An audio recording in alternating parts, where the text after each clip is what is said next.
Ya, Assalamualaikum warahmatullahi wabarakatuh. Saya Heru Pratnotomo, perwakilan dari kelompok Kabupaten Sampang yang akan membahas subbab tentang APBD dan PAD.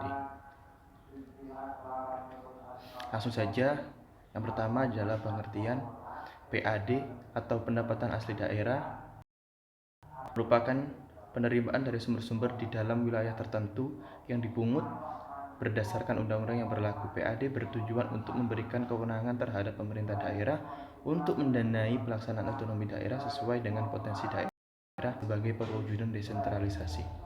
PAD terdiri dari hasil pajak, retribusi daerah, dan hasil dari pengelolaan kekayaan daerah lainnya. PAD merupakan salah satu sumber penerimaan daerah yang mencerminkan tingkat kemandirian daerah. Yang kedua adalah APBD. APBD merupakan dasar pengelolaan keuangan daerah dalam satu tahun anggaran. APBD merupakan rencana pelaksanaan semua pendapatan daerah dan semua belanja daerah dalam rangka melaksanakan desentralisasi dalam tertentu. APBD merupakan dasar pengelolaan keuangan daerah, maka APBD menjadi dasar pula bagi kegiatan dan pengawasan keuangan daerah tahun APBD sama dengan tahun anggaran APBN, yaitu dimulai dari 1 Januari dan berakhir tanggal 31 Desember tahun yang bersangkutan.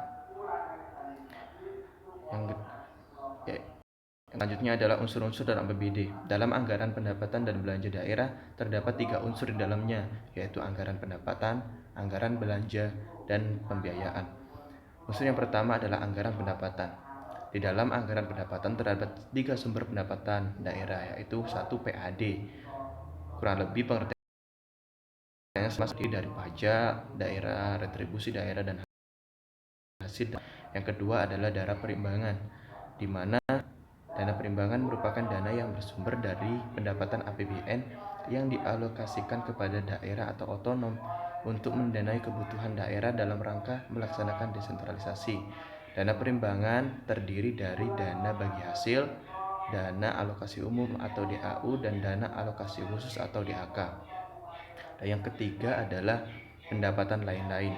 Pendapatan lain-lain bisa diperoleh oleh daerah antara lain seperti dana hibah, dana darurat, dana penyesuaian, dan dana otonomi khusus, dana bantuan dari provinsi atau pemerintah lainnya, dan lain-lain. Unsur yang kedua adalah anggaran belanja. Anggaran belanja merupakan anggaran yang dilakukan untuk tujuan keperluan penyelenggaraan tugas pemerintahan di daerah. Belanja daerah dikelompokkan ke dalam belanja tidak langsung dan belanja tidak langsung. Di mana yang pertama adalah belanja tidak langsung merupakan belanja yang dianggarkan tidak terkait secara langsung dengan pelaksanaan program dan kegiatan. Belanja tidak langsung mencakup belanja pegawai, bunga, subsidi, hibah, bantuan sosial, belanja bagi hasil dan bantuan keuangan, serta belanja tak terduga. Yang kedua adalah belanja langsung, di mana belanja langsung merupakan belanja yang dianggarkan terkait secara langsung dengan pelaksanaan program dan kegiatan. Belanja langsung mencakup berbagai hal seperti belanja pegawai, belanja barang dan jasa, dan juga belanja modal. Dan unsur yang terakhir adalah pembiayaan daerah. Pembiayaan daerah adalah setiap penerimaan yang perlu dibayar kembali atau pengeluaran yang akan diterima kembali, baik pada tahun anggaran yang bersangkutan maupun tahun-tahun anggaran berikutnya. Pembiayaan dapat bersumber dari 1. Sisa lebih perhitungan anggaran daerah atau SILPA. Yang kedua, penerimaan pinjaman daerah, dana cadangan daerah. Yang terakhir adalah hasil penjualan kekayaan daerah yang dipisahkan. Fungsi anggaran pendapatan dan belanja daerah ada 6, yaitu fungsi otorisasi, fungsi perencanaan, fungsi pengawasan, fungsi distribusi, dan terakhir fungsi stabilisasi. Yang pertama adalah fungsi otorisasi. Fungsi otorisasi yaitu bahwa anggaran daerah menjadi dasar untuk melaksanakan pendapatan dan belanja pada tahun yang bersangkutan. Yang kedua, fungsi perencanaan mengandung arti bahwa anggaran daerah menjadi pedoman bagi manajemen dan dalam tahun yang bersangkutan.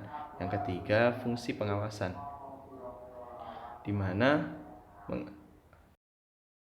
anggaran untuk menilai apakah kegiatan penyelenggaraan pemerintahan daerah sesuai dengan ketentuan yang telah ditetapkan. Yang keempat, fungsi alokasi mengandung arti bahwa anggaran daerah digunakan untuk menciptakan lapangan kerja atau mengurangi pengangguran dan pemrosesan sumber daya, serta meningkatkan efisiensi dan efektivitas perekonomian. Yang kelima, fungsi distribusi mengandung arti bahwa kebijakan anggaran daerah harus memperhatikan rasa keadilan dan kepatuhan. Dan yang fungsi yang terakhir adalah fungsi stabilisasi mengandung arti bahwa anggaran pemerintahan daerah menjadi alat untuk memelihara dan mengupayakan keseimbangan fundamental perekonomian suatu daerah. Yang selanjutnya adalah tujuan anggaran pendapatan dan belanja.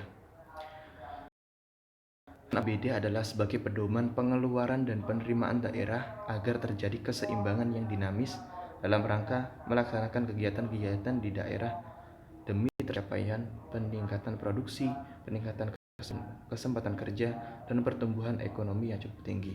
Pada akhirnya semua itu ditujukan untuk berdasarkan adil dan makmur, baik material maupun spiritual berdasarkan Pancasila dan UUD 45, serta untuk mengatur pembelanjaan daerah dan penerimaan daerah agar tercapai kesejahteraan dan daerah secara merata.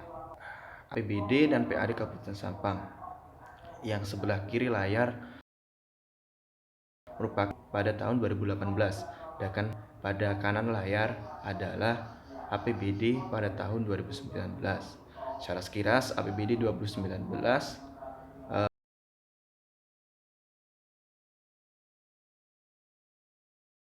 mengalami 1 miliar dibanding tahun 2018.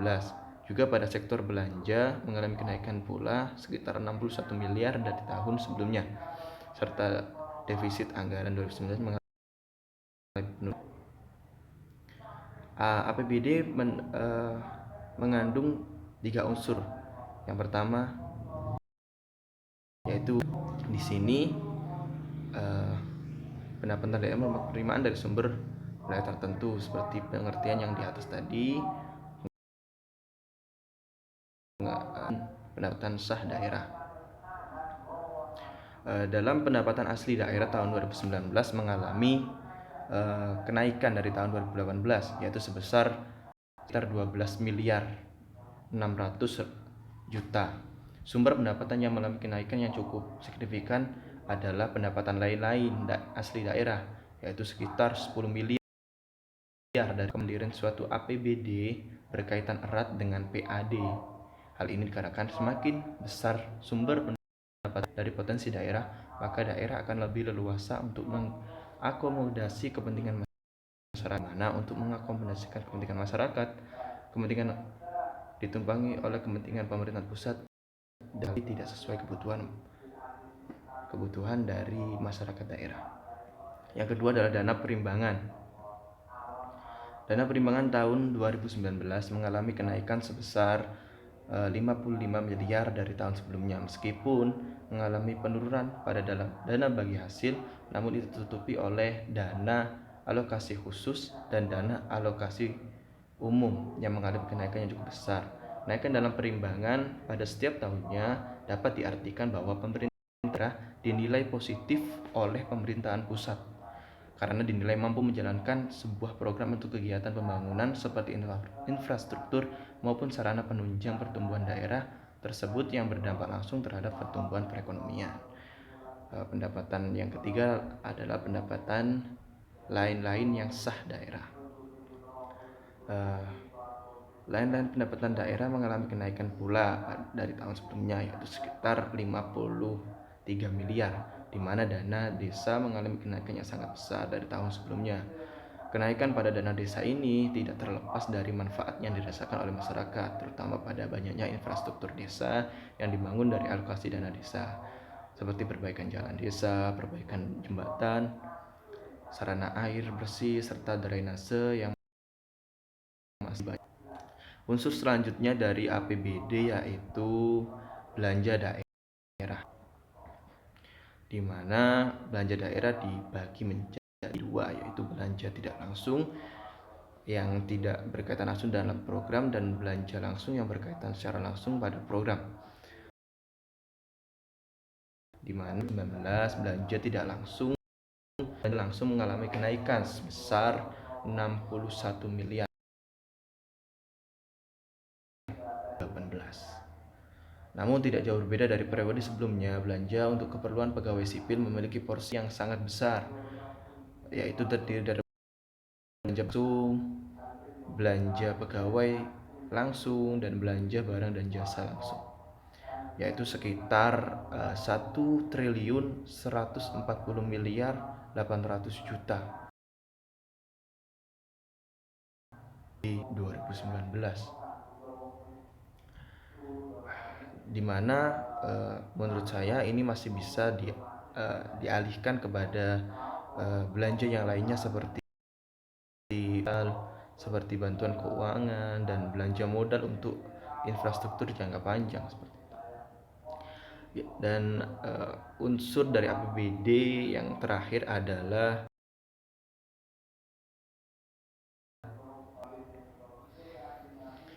sekali lagi pembiayaan daerah adalah penerimaan yang perlu dibayar kembali atau pengeluaran yang akan diterima kembali baik pada tahun anggaran yang bersangkutan maupun tahun-tahun anggaran berikutnya.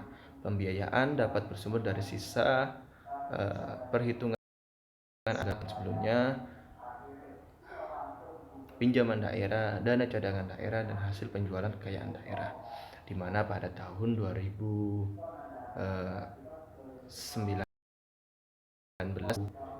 18 secara anggaran defisit, namun pada pembiayaan daerah masih bisa ditutupi oleh satu dana. Pada tahun 2019 defisit terima yaitu 79 miliar 712 juta yang masih bisa ditutupi oleh sisa perhitungan anggaran daerah sebelumnya, atau pada anggaran 2018 yang masih tersisa 78 miliar 700 juta dari penerimaan investasi sebesar 1 miliar. Jadi dana defisit di awal tadi sudah tertutupi. Dan pada tahun 2018 defisit adalah sebesar 139 miliar, di mana ini ditutupi oleh sisa perhitungan anggaran daerah tahun 2017 yaitu sebesar 7 miliar 500 juta, dan dana pencairan dana cadangan daerah yaitu 30 miliar, dan penerimaan kembali investasi sebesar 2 miliar. Jadi total anggaran belanjaan bisa tertutupi.